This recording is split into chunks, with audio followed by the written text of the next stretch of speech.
अब तक हमने आइसोसेलेस और इक्विलेटरल ट्रायंगल्स के बारे में जो कुछ भी मालूमात जमा की हैं उनको इस्तेमाल करते हुए अब हम कुछ प्रॉब्लम सॉल्व करने की कोशिश करते हैं। पहली डायग्राम देखिए, इसमें आप देख सकते हैं कि एक ट्रायंगल के अंदर हमने दो ट्रायंगल्स बनाई हुई हैं और इसमें दो एंगल्स आपको क्वेश्चन मार्क की शक्ल में नजर आ रहे हैं, ये नीला एंगल और ऑरेंज एंगल। और आपको ये बताया गया है कि ये जो तीन साइड्स हैं इनमें दो ट्रायंगल्स में, या यूं कहें कि एक बड़ी ट्रायंगल में जो दो साइड और उसके अलावा बीच के ट्रायंगल में एक साइड जो है, ये सब के सब आपस में बराबर है। तो ए बी सी में आप देख सकते हैं कि साइड ए बी और साइड ए सी आपस में बराबर हैं। इसके अलावा एक एंगल हमें दिया गया है जो कि 31 डिग्री का है। और बज़ाहिर ये मालूमात हमारे लिए गैर ज़रूरी या गैर मुताल्लिक़ लगती है, लेकिन ये जो एंगल है ये भी 31 डिग्री का होगा क्योंकि आइसोसेलेस ट्रायंगल है ये ट्रायंगल ए बी सी।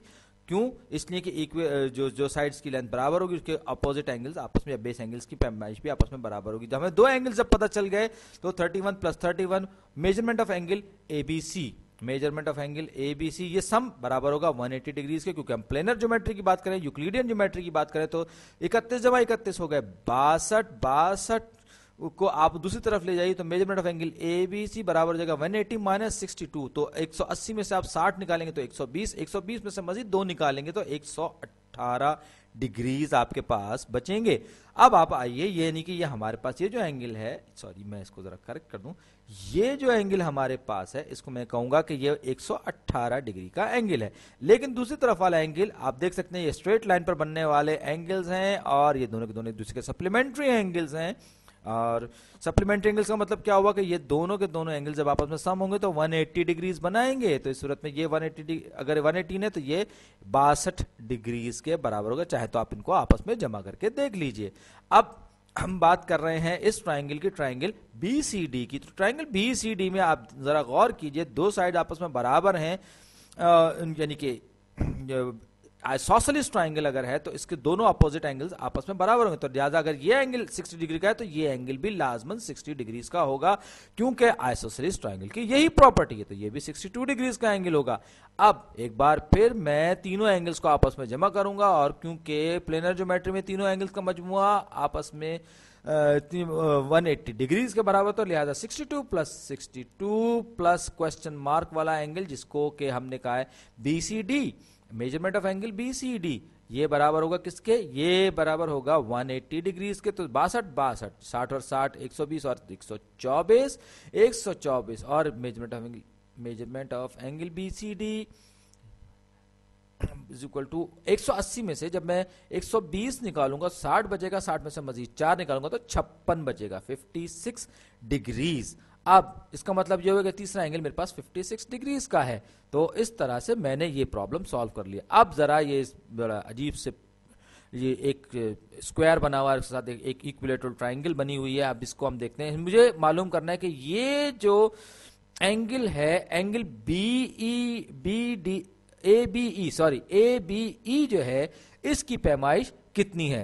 अब आप देख सकते हैं एक ट्राइंगल बनी हुई है, इक्विलेटरल ट्राइंगल है जिसकी चारों की चारों तीनों की तीनों साइड्स बराबर है, उसके बराबर में एक स्क्वायर है, यानी कि उस स्क्वायर की भी सारी की सारी साइड्स बराबर। जब कोई ट्राइंगल इक्विलेटरल होती है तो उसके तीनों के तीनों एंगल 60 डिग्रीज के होते हैं, यानी कि उनके मेजरमेंट आपस में बराबर होती है। ये बात हम पिछली वीडियोस में देख चुके हैं। दूसरी तरफ अब आप जरा आइए और मुझे इस एंगल के बारे में मालूम करना है। जरा गौर से देखिए तो यहां पर बीच में एक आइसोसेलेस ट्राइंगल बन गई है जिसमें के साइड बी डी की लेंथ साइड डी ई की लेंथ के बराबर है, यानी कि इसके अपोजिट एंगल्स भी आपस में बराबर होंगे। एक एंगल मुझे पता है 90 डिग्रीज का है, तो बाकी के दो एंगल्स क्या होंगे जो कि line segment base B E पर बन रहे हैं। तो जाहिर बात है इन तीनों के तीनों एंगल्स का मजमुआ आपस, अगर ये एक्स है ये एक्स है।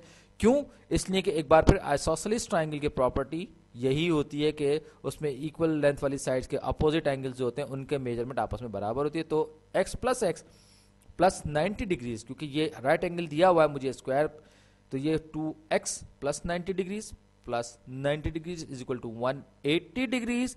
उसके बाद जब मैं 90 को दूसरी तरफ ले जाऊंगा तो वो माइनस होके दूसरी तरफ 90 डिग्रीज रह जाएगा। x को मैं डिवाइड कर दूंगा दोनों तरफ 2 से, तो ये हो जाएगा x इज इक्वल टू 45, यानी कि ये एंगल जो है 45 डिग्री का होगा डी बी ई। और बी डी, और ये जो एंगल है ये पूरा का पूरा ए बी, हमसे ए बी ई पूछा जा रहा है, तो 60 जमा 45 यानी 105 डिग्रीज का ये एंगल ए बी ई होगा। अब आप आइए आखिरी एग्जांपल पर इस वीडियो की। इसमें मेरे पास एक ट्राइंगल ए बी सी है, इसमें एक मुझे दिया हुआ है जो हिंज पॉइंट है उसमें 36 डिग्रीज है, और मुझे दूसरी तरफ का एंगल बिल्कुल भी नहीं मालूम, लेकिन मुझे पता है कि ये एक आइसोसेलेस ट्राइंगल है और ये इसके सेकंड पार्ट की तरह से सॉल्व होगी। आइसोसेलेस ट्राइंगल में हमने कहा कि दोनों दो साइड्स बराबर है तो उनके अपोजिट एंगल्स भी आपस में बराबर होंगे, यानी कि अगर एक एक्स है तो दूसरा भी एक्स होगा, तो x plus 36 plus x 36 is equal to 180 degrees 180 degrees. तो 2x प्लस 36 ये जमा होकर आपस में जाएंगे, 2x plus plus 36 is equal to 180 degrees. अब आप 180 में से 180 में से 30 निकालेंगे तो 150, और 150 में से मजीद 6 निकालेंगे तो बचेगा 54। तो ये 2x बराबर हो जाएगा 54 के। 180 में से 36 निकालेंगे तो हमारे पास 54 यानी कि 144 बचेगा। मेरा दिमाग कुछ तेजी से चल गया, तो ये 144 होगा। आप चाहे तो चेक कर लीजिए, तो ये 144 यार, तो दोनों साइड को हम 2 से डिवाइड करेंगे तो ये हो जाएगा हमारे पास 72 डिग्रीज, यानी कि x हमारे पास 72 डिग्रीज है। मसला